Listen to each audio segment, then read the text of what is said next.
오랫동안 끊임없이 제가 저에게 스스로 묻고 했던 게 바로 왜 교육감 하는가였어요. 근데 이제 학생들이 저에게 그 편지를 쓰거나 그랬을 때는 교육감 선생님 이렇게 붙여주더라고요.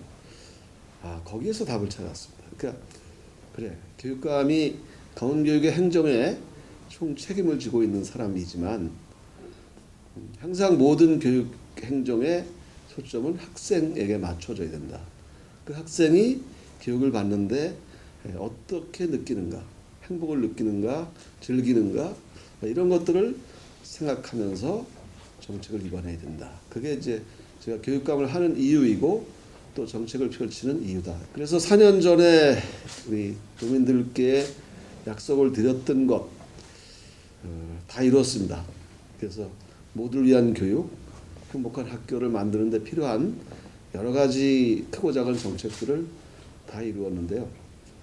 지금 생각해 보면 다시 해라 그러면 과연 할 수 있을까라고 생각할 정도로 힘든 일들 많았습니다만은 공약 이행률 98.1%, 매니페스토 전국 평가 최우수 평가를 받았고요.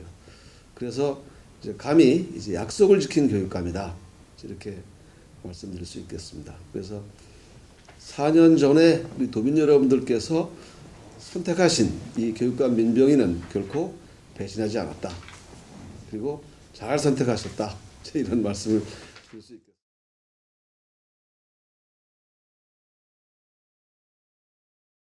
또 새롭게 비전을 제시하고 싶은 게 있다면 이제는 대한민국을 교육 선진국으로 만들고 싶다. 그래서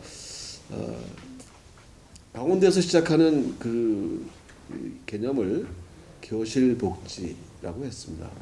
세 꼭지로 나누어서 수업복지, 시설복지, 진로복지 이렇게 나누었습니다. 수업복지는 정말 아까 얘기한 대로 수업이 흥미를 느끼고 즐겁게 그럼 행복을 느낄 거 아니겠습니까? 그런 곳을 만들자는 것이고 시설복지는 공간도 이런 시설도 교육이다. 시설도 복지다. 이런 개념으로 공부방 같은 안락한 공간 그리고 학교폭력 예방 디자인을 통해서 심성이 서로 착해지는 그런 공간을 만들자는 게 시설복지고요. 끝으로 진로복지는 꿈복지인데 우리 교육감실 유리문 들어오시면서 시가 하나 있었어요. 그게 박방희의 흙이라고 하는 시인데요. 길가에 떨어진 하찮은 흙덩이도 씨앗을 품으면 안점새가 달라진다. 땅이 되어 앉는다라는 시입니다. 하찮은 흙덩이도 씨앗을 품으면 안점새가 달라진다고 하는데 하물며 우리 아이들 가슴에 씨앗을 품게 하면 어떻게 변화가 될 것이냐. 바로 자기 주도적으로 사유하고 자기 주도적으로 학습하고 자기 주도적인 삶을 살아갈 것이다. 그래서 그 진로복지 이게 이제 앞으로 우리 강원도의 학교 현장에서 바로 세세하게 느끼도록 그렇게 하는 교육을 펼치려고 합니다. 그래서 이것을 성공시켜서 우리 강원도의 교육을 모두 따라오게 만들면 대한민국이 교육 선진국이 될 것이다. 제가 이렇게 큰 꿈을 꾸고 있습니다.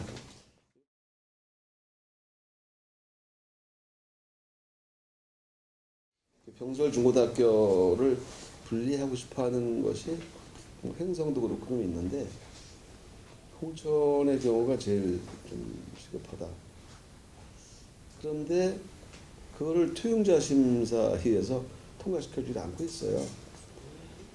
그 교육부 쪽에서는 뭘 얘기를 하냐면 통폐합이나 뭐 이런 거를 했으면 가능하다 이런 걸 비추고 있어요. 그래서 제가 지난번에 그 홍천에서 몇 분들을 좀 지역사회 인사들하고 몇 분하고 밥을 먹으면서 대화를 하면서 얼핏 생각이 들어서 아 이런 방법도 있겠다라고 얘기한 게 있는데 그게 뭐냐면 학교 하나를 인근의 어떤 학교 하나를 통폐합을 해서 없애는 게 아니에요. 없애는 게 아니라 형식적으로는 통폐합을 합니다. 통폐합을 하면 그 통폐합 여건이 되니까 그 지원자 심사에서 통과가 되고 이전 예산이 나올 거 아니겠어요?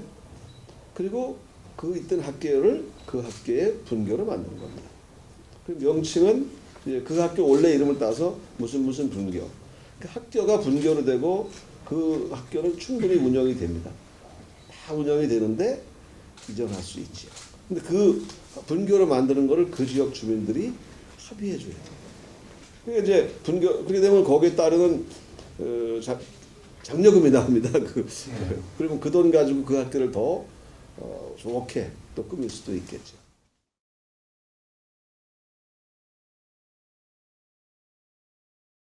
어차피 그 계속 사업이잖아요. 네. 이 계속 지금 하고 있는 대로 계속 가고 있고 지금 작은 학교만의 그 장점, 이점 또 이게 좋아서 가고 싶어하는 사람이 많이 늘었어요.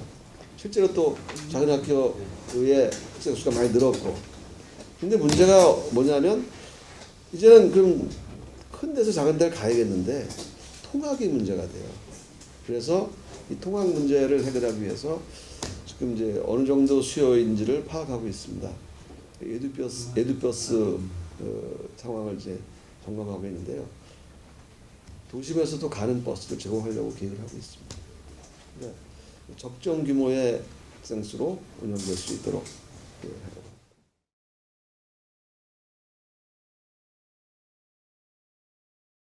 학력 저하 뭐 이렇게 말씀하셨는데 이 얘기가 4년 내내 없었어요. 4년 내내 없다가 요즘 들어서 생기잖아요. 요즘 들어서 꼴찌 강원교육, 뭐 위기의 강원교육 이제 이런 얘기가 나오는데 이런 얘기 나오는 지역이 한 6개 됩니다. 꼴찌가 지금 전국에 한 6개쯤 되는데 그게 다 그 지역 교육감 후보들이 내는 말들이에요. 그래서 아마 저를 공격하려면 그밖에 없겠다. 이제 그래서 나온 게 딱 2가지입니다.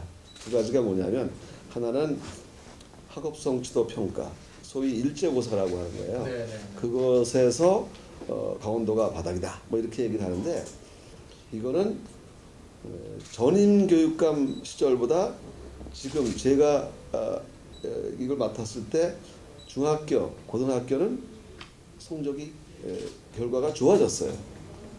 초등학교가 조금 떨어졌어요. 왜냐하면 예전에 초등학교를 아주 비정상으로 비교육적으로 아이들을 지도해서 수치를 좀 상당히 많이 올려놓은 그런 게 있었기 때문에 정상 수치를 가면서 좀 떨어졌어요.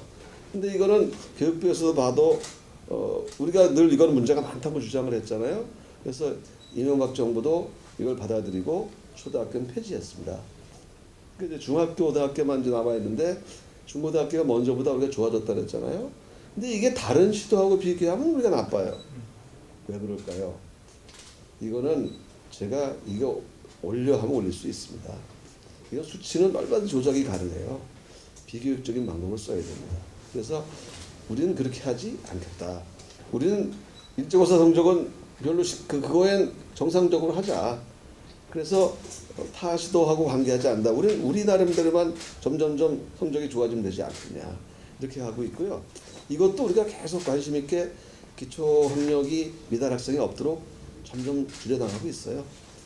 그런데 뭐가 달라졌느냐? 대학 진학 결과가 해마다 상승하고 있습니다. 그래서 지난해 대학 성적 결과를 또 발표를 해요. 그게 전국 7위입니다. 18개 시도 중에서 7위고 도 단위에서 3위예요. 그런데 올해 지난해보다 대학 입학 성적이 훨씬 더 좋아졌어요. 몰라보게. 올해 건 아직 발표가 안 나왔거든요. 7위보다 좋아지겠죠. 강원교육 절대로 학력 저하 아닙니다. 학력이 아주 좋고 인성도 착한 아이들이에요.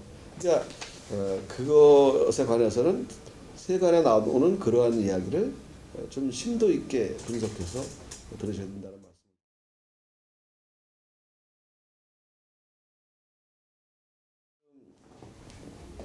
또 다른 후보님도 3분 나와서 활동하시고 있는데 그분들도 이제 많이 훌륭하십니다. 근데 간혹 보면 예전으로 돌아가자는 그런 내용들이 들어있어요. 그래서 이거는 아니겠다. 4년 전으로 되돌아가게 할 수는 없다. 지금 강원교육이 대한민국 교육을 주도해 왔습니다. 행복교육이라고 하는 이것, 그리고 처음엔 전부 다 제가 얘기하는 정책들이 될까? 교장 선생님 콧방귀도 안 꼈어요. 어디 보자. 그러다가 시간이 지나면서 되겠는데? 되는구나. 이렇게 이제 돌아왔습니다. 아마 지금 저 지지하는 교장 선생님도 이제 상당히 많이 있다고 저는 이제 믿어요. 그래서 우리의 정책을 박근혜 정부도 하고 포용해서 거의 상당 부분을 지금 한 나라의 교육 정책을 입안했거든요. 이거는 강원교육의 현재가 대한민국 교육의 미래다라고 제가 주장했던 말이 현실화된 것이에요. 그래서 이제 우리가 하려고 하는 이 교실복지 이것도 그렇게 될 것이다.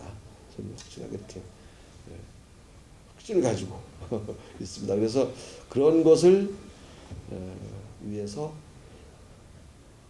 지금 아직 출마 선언을 안 했기 때문에 그런 것을 위해서 가려고 합니다. 그리고 이제 사실은 출마 선언이 조금 늦어질 가능성이 많아요. 왜냐하면 안타깝게 지금 그 배가 침몰해서 고등학생들 상당수가 지금 많이 실종돼 있고 정말 큰 참사가 벌어지지 않았습니까? 그래서 이 앞에서 그런 선거나 이런 것들이 좀 아직은 분위기가 아닌 것 같고 좀 더 우리도 혹시 그럴 개연성이 있는지 잘 살펴서 우리가 이미 다 내려보냈습니다. 사실은 대규모로 가지 마라. 소규모로 체험학습도 이렇게 소규모의 테마 여행식으로 다녀라. 이렇게 이미 지침이 내려갔는데 오늘 다시 논의해서 오늘도 그런 이제 공문이 나갔고 저도 개인 성명을 발표했습니다만은 당분간은 좀 자중하면서 좀 정책을 가다듬는 그런 시간으로 보내려고 합니다.